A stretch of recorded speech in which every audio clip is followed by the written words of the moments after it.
जय हिंद दोस्तों। चलिए आज जो है फिर हम लोग अगला क्लास करेंगे। अगर आप पिछला क्लास नहीं देखे हैं तो उसे देख ले, क्योंकि उसमें हम लोग जो था तत्वों के वर्गीकरण क्यों करना पड़ा और पहला और दूसरा विभाजन के बारे में पढ़े थे। आज जो हमारा है वो तीसरा विभाजन है। आप जो कल कुछ ज्यादा लंबा क्लास हो गया था, इसको देखते हुए आज क्या किया ना कि पहले लिख लिए हैं तब आपको बुलाए हैं। समझ में आ रहा है ना, आपका समय ज्यादा बर्बाद ना हो इसलिए ऐसा किए। तो दूसरा नियम हमारा क्या था, डोबेराइगर का त्रिक क्या था कि तीन तत्वों को जो था त्रिक में सजाया गया था, जिसमें पहले और तीसरे का जो परमाणु भार था दूसरे का लगभग क्या था, औसत था, बराबर नहीं था, यानी कि औसत था, कुछ कम बेसी औसत का अर्थ हो गया लगभग। आज जो हम लोग पढ़ने वाले वो हमारा क्या है, तीसरा विभाजन। वो जो है हमारा तीसरा विभाजन है, ऊपर रखो। तीसरा विभाजन क्या है, न्यूलैंड का अष्टक नियम। और नहीं मिलेगा न्यूलैंड का अष्टक नियम। अष्टक अर्थ होता आठ। यही कहे थे, यहाँ देखिए पहले क्या लिखा हुआ, संगीत का सुर। कोई भी अगर इंसान संगीत सीखना चाहता है तो उसको सबसे पहले ये लाइन सीखना होगा। लाइन क्या है, सा रे गा मा पा धा नी, है ना, यानी कि आठवां समान है सब। यही एक इनका कहना था, सा रे गा मा पा धा नी सा। अगर आप यहाँ से काम करोगे तो पुनः आठवां समान है, रे गा मा पा धा नी सा रे। यानी इनका कहने का अर्थ था कि जिस तरह से संगीत का प्रत्येक आठवां जो सुर होता है वो समान होता है। आप काम कर लो, यहाँ से काम करो तो 1 2 3 4 5 6 7 8 सा सा। यहाँ से काम करो, रे 1 2 3 4 5 6 7 8 रे। आप कहीं से भी उठाओगे, सीधा जाओ या उल्टा जाओ, प्रत्येक आठवां समान आएगा। और म्यूजिक सीखने में ही होता है, एक बार सीधा और एक बार क्या, उल्टा। सीधा कैसे, सा रे गा मा पा धा नी, उल्टा कैसे, नी धा पा मा गा रे सा। अरे लग रहा है एकदम आज म्यूजिक का क्लास चल रहा है। एक बार फिर से, वंस मोर, है ना, क्या है, सा रे गा मा पा धा नी, नी धा पा मा गा रे सा। यानी कि अर्थ यही है, प्रत्येक आठवां जो सुर है, स्वर है, समान है। उन्होंने कहा कि सेम बात यहाँ भी है कि इस धातु में बोलो या तत्व बोलो, धातु बोलना गलत होगा क्योंकि कुछ धातु भी और धातु भी है। प्रत्येक आठवां जो तत्व है उनका गुणधर्म जो है पहले तत्व के क्या है, समान है। यानी कि अगर हम लिथियम का गुण का बात करें तो किसके समान है, सोडियम के समान है। पोटेशियम का गुण किसके समान है, सोडियम के समान है। आज भी ये फ्लो है, आप देख सकते हो, लिथियम सोडियम पोटेशियम एक ही ग्रुप में है, ग्रुप 1 में, जिसको हम लोग कॉमनली क्षार धातु कहते हैं। हाँ, दूसरा है बेरिलियम मैग्नीशियम कैल्शियम। आज भी ये सब हाँ एक ही ग्रुप में क्षारीय मृदा धातु। ब्राउन एल्युमिनियम एक ही में है। Carbon, silicon, nitrogen, phosphorus, oxygen, sulphur और फ्लोरीन और क्या, क्लोरीन। इनका भी कहना यही था कि अगर हम यहाँ से शुरू करते हैं, यहाँ से हम क्या करते हैं, शुरू करते हैं लिथियम से, तो सोडियम का गुण लिथियम के गुण में क्या होगा, औसत तो डोबेराइगर में गुण समान होगा।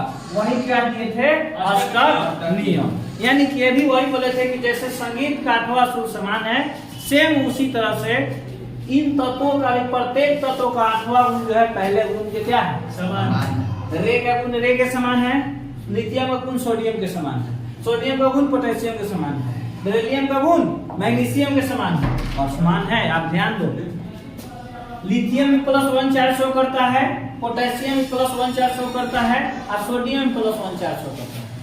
क्लोरीन भी -1 चार्ज शो करता है, क्लोरीन भी -1 चार्ज शो करता है। इसको कॉमनली आज हाइड्रोजन कहा जाता है, लेकिन उस समय हाइड्रोजन वगैरह खोज नहीं हुआ। तो नोट करेंगे इनका थ्योरी क्या था, थ्योरी को नोट करेंगे। चलिए, हेडिंग तो यही है, इसके नीचे से लिखिए, अंग्रेज रसायनज्ञ। अंग्रेज नहीं लिखाएगा, हाँ इसके नीचे से, अंग्रेज रसायनज्ञ मतलब रसायन शास्त्री था बेचारा, रसायन शास्त्र का नॉलेज रखता था, रखते थे, रिस्पेक्ट से ना।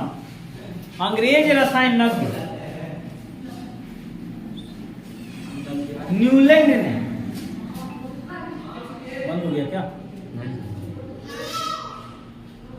न्यूलैंड ने सन 1865 ईस्वी में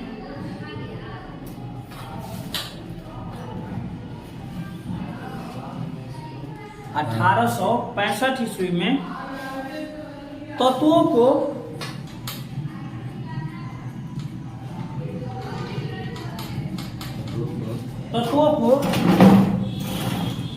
दिखाई दे रहे हैं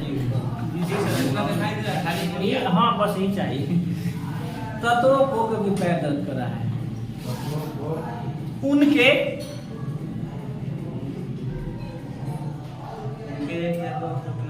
गुणों के आधार पर अष्टक नियम में विभाजित किया। हाँ, अष्टक नियम में विभाजित किया।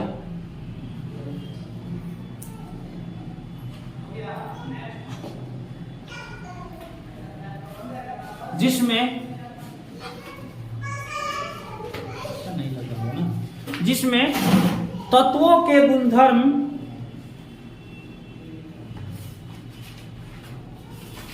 परमाणु भार के आवर्त फलन होते हैं।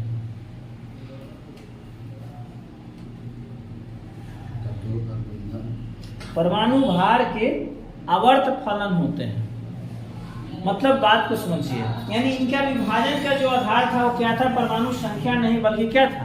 परमाणु भार था। आवर्त फलन होते हैं, हो गया? होते हैं।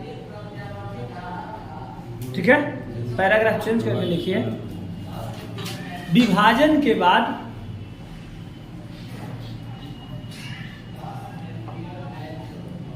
ऐसा देखा गया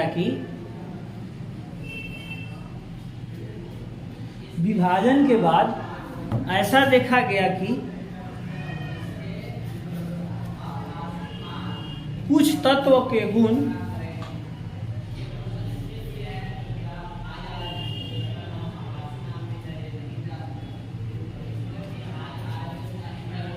उस ग्रुप में रखे, उस ग्रुप मतलब उसी समूह, जैसे कि हो गया ना, नाइट्रोजन का समूह में फास्फोरस है, ऑक्सीजन का समूह में सल्फर है, उस तरह से उसी ग्रुप में रखे तत्वों से अलग थे।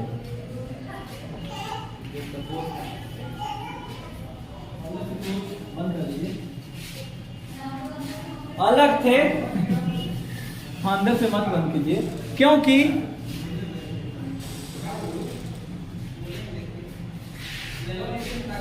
प्रत्येक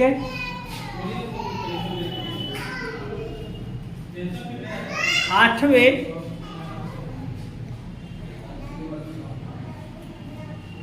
तत्व का गुण पहले तत्व के समान होने चाहिए थे। प्रत्येक आठवें तत्व के गुण पहले के समान होने चाहिए।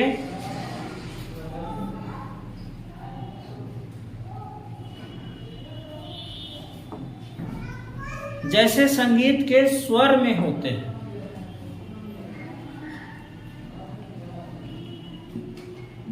जैसे संगीत के स्वर में होते हैं।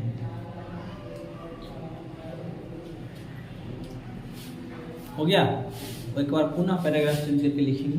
सर ये जो लिखवा रहा है सब सही से लिखवा रहा है। वही जो हाँ अभी इतना बकेट समझाएं, वही तो जो वीडियो के माध्यम से कंपटीशन वाले लोग हैं, स्टूडेंट हैं, उनको ये लैंग्वेज थोड़ी समझना है। वो जो हम बात को समझाएं ना, उतना से ही उनका काम हो जाएगा।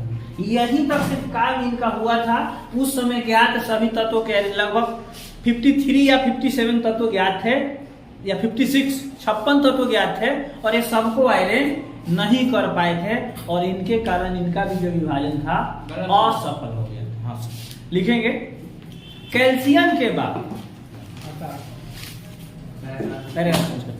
कैल्शियम के बाद ऐसा देखा गया कि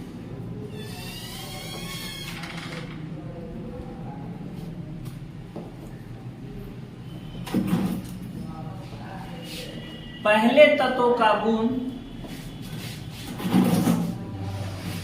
8वें तत्व के समान नहीं रहा।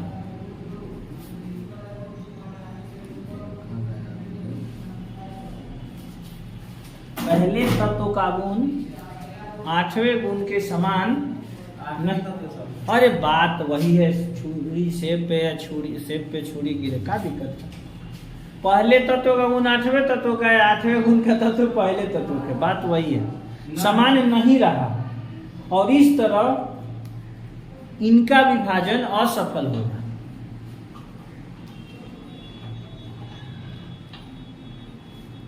और इस तरह इनका विभाजन असफल रहा, परंतु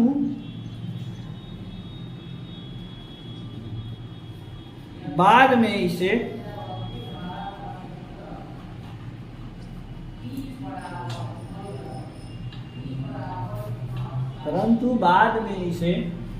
ये इन्हें बोल सकते हैं पुरस्कृत किया गया।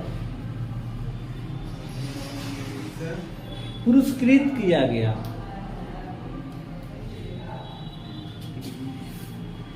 तो कहावत है ना, कर्म कीजिए फल मिलेगा, आज नहीं तो कल मिलेगा। ठीक है, सबके बारे में जानकारी नहीं दिए, लेकिन कुछ तो जानकारी दिए, तो उस समय महत्व तो नहीं पा सके, लेकिन हाँ लोग जाने, या अगर आज ये नहीं खोजते तो आज ये नहीं होता। मान लो सबसे पहले परमाणु के बारे में अगर डाल्टन जानकारी नहीं देते तो आज परमाणु शक्ति इतना विकसित होता नहीं होता। तो इसलिए अगर मान ले आज आप 12th में या 11th क्लास में पढ़ रहे हैं, हम आपके टीचर हुए या जो और पढ़ा रहे हैं, लेकिन उन टीचर का भी कम योगदान नहीं है जो आपको पहला क्लास में या दूसरा क्लास में पढ़ा है।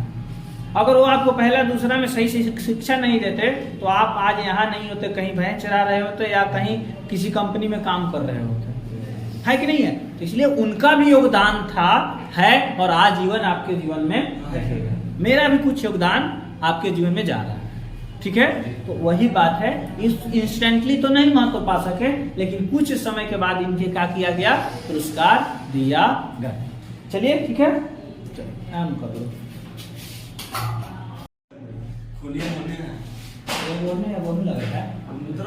लगा दिए। हाँ चलिए देखिए, अगला जो टॉपिक है हमारा क्या है, मेंडेलिव का आवर्त नियम। आवर्त सारणी हम लोग पहले पढ़ चुके हैं। आवर्त सारणी क्या होता है?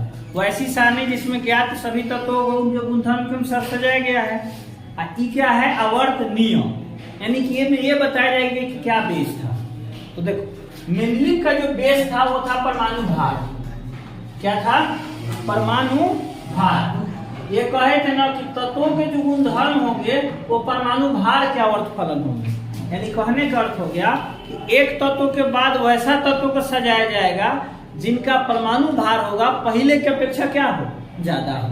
फिर तीसरा तत्व वो रहेगा जिसमें से भार जो होगा दूसरा से भी क्या हो, ज्यादा हो। तो नोट करेंगे आवर्त नियम मेंडेलिव, सॉरी आवर्त नियम किसका, मेंडेलिव का। हाँ मेंडेलिव कैसा? हाँ। इस नियम के अनुसार ध्यान से, क्योंकि एग्जाम में पूछता है बार बार,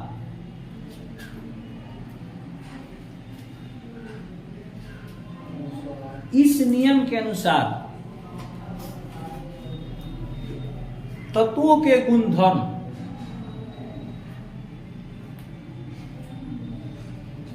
उनके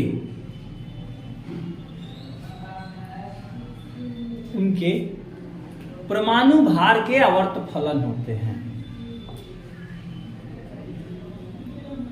उनके परमाणु भार के आवर्त फलन होते हैं।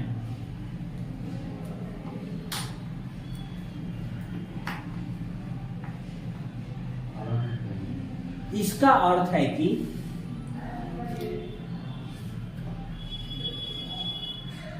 जब तत्वों को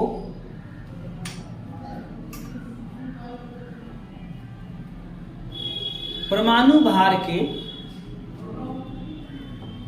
इसका अर्थ है कि जब तत्वों को परमाणु भार के बढ़ते क्रम में व्यवस्थित किया जाता है, तो तत्वों के गुण दोहराई हुई मिलती है।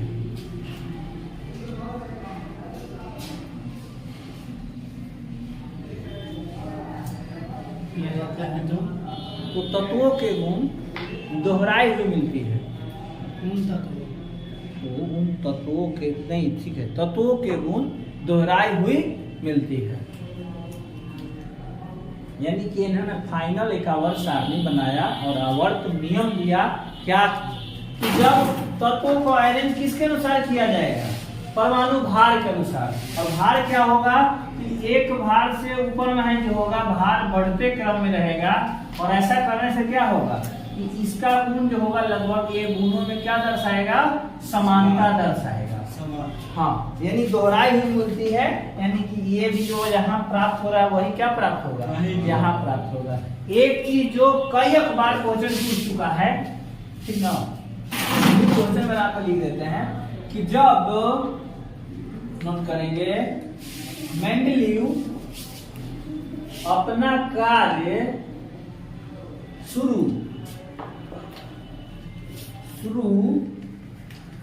किए थे तो उस समय कुल कितने तत्व ज्ञात थे।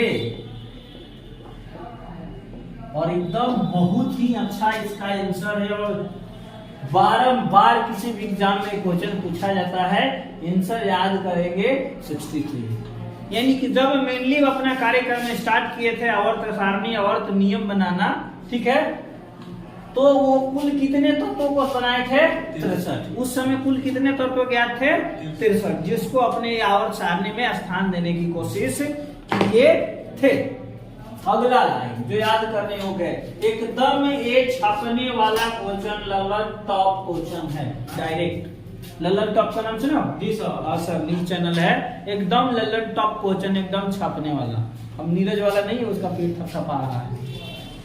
दूसरा एरो का साइन देकर या पहला एरो का साइन देकर लिखे, इसको अपन लोग क्वेश्चन बना दिए एकदम। आप ही अगर आगे सर का कंपटीशन में भाग लोगे, आने दो हवा आने दो हवा आने दो तो वीडियो नहीं डिस्ट्रैक्ट होगा।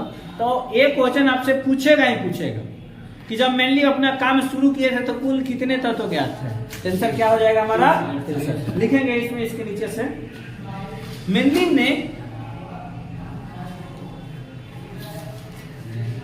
तत्वों को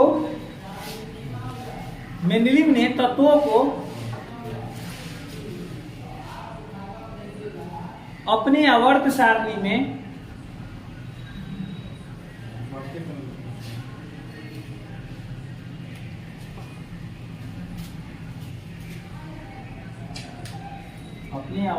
में 1 2 रुक जाइए, आवर्त सारणी लिखे ना, में रोमन संख्या 1 2 3 4 5 6 7 एवं 0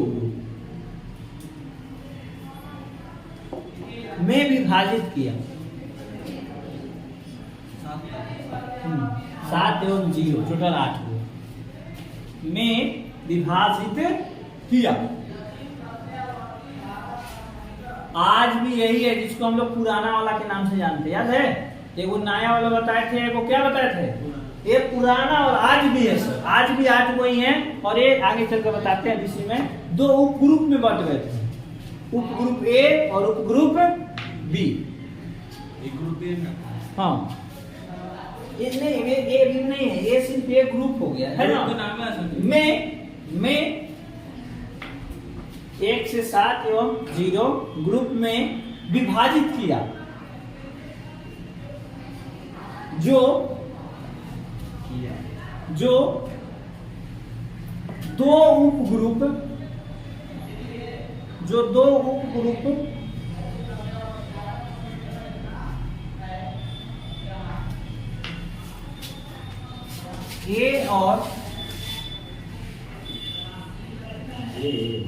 ए और बी में बटे हुए हैं।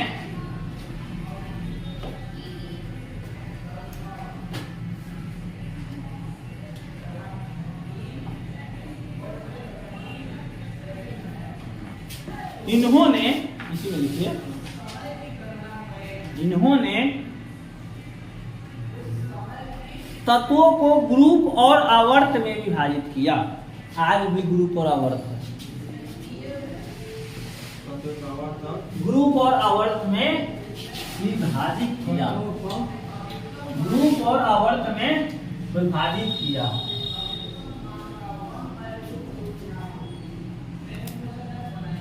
आज देखो टोटल ग्रुप कै ठो हैं? 18 गो। और टोटल आवर्त कै गो हैं? 7 गो। Number of group 18, number of period 7। उस समय भी थे, लेकिन ये मॉडर्न जमाना नामकरण नहीं किया गया। तो सबसे पहला टॉपिक ग्रुप। ग्रुप किसे कहते हैं? ग्रुप कौन होते हैं? इसको हिंदी में समूह कहते हैं। हाँ सर, समूह या वर्ग भी कहीं कहीं आपको देखने को मिलेगा। क्या? वर्ग।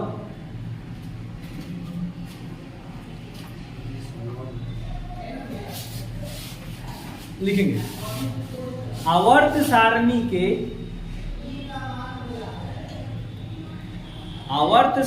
के लंबवत कतारों को ग्रुप कहते हैं। कतारों को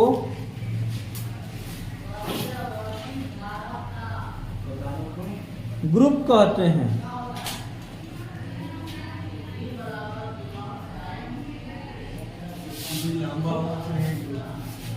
देखो ना, लोग खड़ा खड़ा है उसको। हाँ सर, लेटा हुआ तो क्षैतिज हो गया ना। ये लंबा लंबा, लंबवत का मतलब लंबा लंबा। अरे देखो, लंबवत का मतलब ये हो गया लंबा। जब ऐसे एक ग्रुप 1 2 3 4 5 6 ऐसे 18 हुआ। लंबवत का मतलब क्या होता है? लंबाई के बारे में चर्चा हो रहा है। और क्षैतिज का मतलब सो रहा, सूता हुआ। देखो, उन्होंने ग्रुप को टोटल कितने भागों में बांटा था? बात को समझा है सर। ग्रुप को 1 से कहां तक? 7 तक ना। 1 से कहां तक? 7 तक। और क्या? 0 ना। आज भी यही है। और इसको किसमें बांट दिए थे? 2 उप ग्रुप। ग्रुप को क्या बांटे थे? उप ग्रुप में। वो ग्रुप कौन कौन थे? ए और बी। ग्रुप कौन कौन थे? हेलो, ए और बी सर। देखो इधर। तो अब जो है मॉडल वाला में इसका वर्गीकरण ऐसे होता है। Group 1A 2A 3A 4A 5A 6A 7A एवं क्या हो जाएगा? एंड 0, जिसको नोबल गैसेस कहा जाता है। मतलब कि बी में 8 है। 1B 2B 3B 4B 5B 6B 7B एवं 8वां है। और इसको 0 ग्रुप नाम नहीं दिया गया है। इसमें टोटल 3 ग्रुप, लोहा, कोबाल्ट और निकेल, तीनों देख सकते हो कंबाइन में और सारणी में, मॉडर्न वाले में। जी सर, बीच वाला में वहां देखिए। हाँ, 8 9 10 तीनों मिलाकर है कि नहीं है? ये देखो, ये साइड वाला में मिलाकर तो एक ग्रुप है। और आज भी देखो, ये सब क्या कहलाता है? ये सब कहलाता है पुराना वाला। पुराना वाला देखो, जोड़ोगे तो आ जाएगा 8 गो। 8 गो कै गो हो गया? पहले यहाँ देखो 7 गो और 7 गो 14 गो। और 3 गो हाई में है तो 14 3 और 1 गो हाई वाला 18। टोटल 18 गो है ना मॉडल में, है कि नहीं है? नोट कीजिए सर।